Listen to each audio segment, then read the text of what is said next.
বাংলাদেশের সিলেট অঞ্চলে ইউরেনিয়ামের সম্ভাবনা এই আলোচনা নতুন নয়। আন্তর্জাতিক আণবিক শক্তি সংস্থার সংরক্ষিত নথিতেও সিলেট ও মৌলভীবাজার অঞ্চলে ইউরেনিয়াম সংশ্লিষ্ট তথ্যের উল্লেখ আছে। তবু প্রশ্ন থেকেই যায়, এত বছরেও কেন এই খনিজ উত্তোলনের কোনো বাস্তব উদ্যোগ দেখা গেল না? এই প্রশ্নের উত্তর খুঁজতেই উঠে এসেছে একটি স্পর্শকাতর বিষয়। বাংলাদেশে ইউরেনিয়াম উত্তোলনে প্রতিবেশী রাষ্ট্রের বাধাই প্রধান অন্তরায়। বাংলাদেশে সর্বপ্রথম ইউরেনিয়ামের সন্ধান মেলে 1975 সালে মৌলভীবাজারের জুড়ি উপজেলার হারগাছা পাহাড়ে। বাংলাদেশ আণবিক শক্তি কমিশনের অনুসন্ধানে এলাকাটিকে তেজস্ক্রিয় হিসেবে চিহ্নিত করা হয়। এরপর 1985 সালে সিলেটের জৈন্তাপুর ও সীমান্তবর্তী হাওর এলাকায় ইউরেনিয়ামের উপস্থিতি ধরা পড়ে, কিন্তু সীমান্ত ঘেঁষা এলাকা হওয়ায় গবেষণা স্থগিত করা হয়। 1991 সালে হারগাছা পাহাড় থেকে সংগৃহীত ইউরেনিয়ামের আকরিক পরীক্ষার জন্য পাঠানো হয় জাপানের আণবিক শক্তি কমিশনে। সেখানকার রিপোর্টে স্পষ্টভাবে বলা হয়, বাংলাদেশের ইউরেনিয়াম উন্নত মানের। শুধু পাহাড় নয়, 1989 সালে ময়মনসিংহের সোমেশ্বরী নদী, পরবর্তীতে ব্রহ্মপুত্র ও যমুনা নদীর বালুকারশিতেও ইউরেনিয়ামের সন্ধান পান গবেষকরা। সবচেয়ে চমকপ্রদ তথ্য, ব্রহ্মপুত্র নদের বালিতে ইউরেনিয়ামের মাত্রা পাওয়া গেছে প্রায় 9%, যেখানে আন্তর্জাতিকভাবে বাণিজ্যিক উত্তোলনের জন্য প্রয়োজন মাত্র 7%, অর্থাৎ প্রযুক্তিগতভাবে এটি উত্তোলনযোগ্য।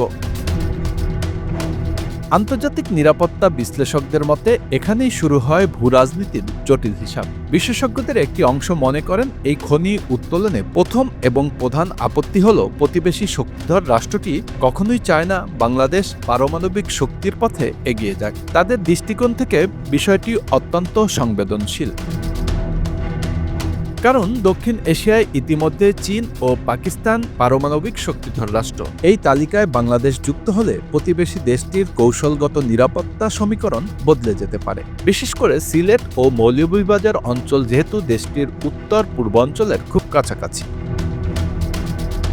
এই উত্তর পূর্বাঞ্চলে বহু বছর ধরেই বিচ্ছিন্নতাবাদী আন্দোলন ও নিরাপত্তাজনিত সমস্যার মধ্যে দিয়ে যাচ্ছে দেশটি। সীমান্তের এত কাছে ইউরেনিয়াম উত্তোলন ও সংশ্লিষ্ট স্থাপনা তাদের নিরাপত্তা ঝুঁকি বাড়াতে পারে।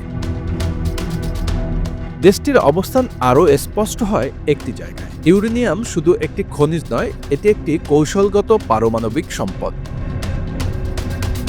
নিরাপত্তা বিশ্লেষকদের মতে, যদি বাংলাদেশ নিজস্বই ইউরেনিয়াম উত্তোলন ও ব্যবহারে সক্ষম হয়, তাহলে দেশটি পারমাণবিক জ্বালানির ক্ষেত্রে অন্তত আংশিক স্বনির্ভর হয়ে উঠবে।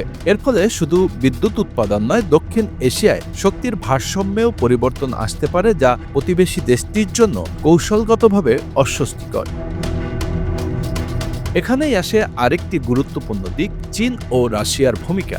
অনেক বিশেষজ্ঞদের ধারণা, যদি বাংলাদেশ ইউরেনিয়াম প্রকল্পে চীন বা রাশিয়ার প্রযুক্তিগত সহায়তা নেয়, তাহলে তা প্রতিবেশী দেশটির নিরাপত্তা হিসাবকে আরও জটিল করে তুলবে। কারণ দক্ষিণ এশিয়ায় চীনের প্রভাব বিস্তার নিয়ে ভারত দীর্ঘদিন ধরেই সতর্ক।